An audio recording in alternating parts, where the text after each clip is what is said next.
Hey, what's up guys? So, this is gonna be kind of different for my channel because most of you who are subscribed are probably used to seeing fishing videos, and it's also been a long time since I've uploaded or done anything on YouTube.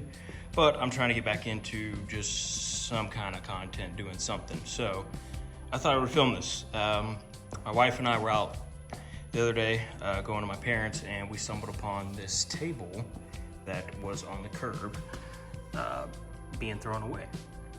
And I was immediately drawn to it because of the base. The base of it is really, really pretty. I mean, it's rough. It needs some work. The top is gone. The top's really not worth salvaging.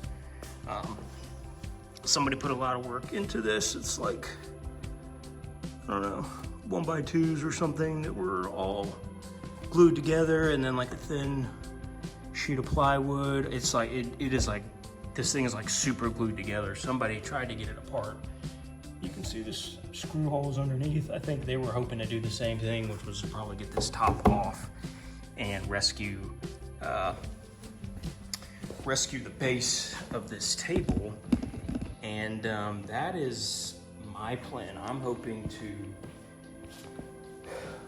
well, I'm gonna get the top of this off. One way or the other. I'm probably gonna have to separate it right there, so I might be able to start there. Hopefully get these 2x4s and this off without doing too much damage to the base. And then my plan, honestly, is to clean the base up a little bit. And I might flip it over and put casters here and just clean the top up and just make this kind of like a little bar top table to roll around in the garage.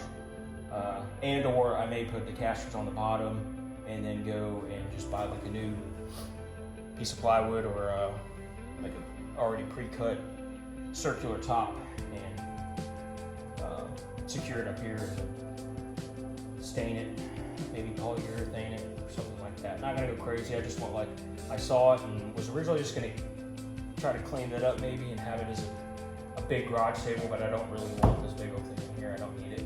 So we'll do a little side quest kind of deal on the channel with this thing, and we'll do some stages of trying to get this thing apart and see what the finished product looks like. So stay tuned.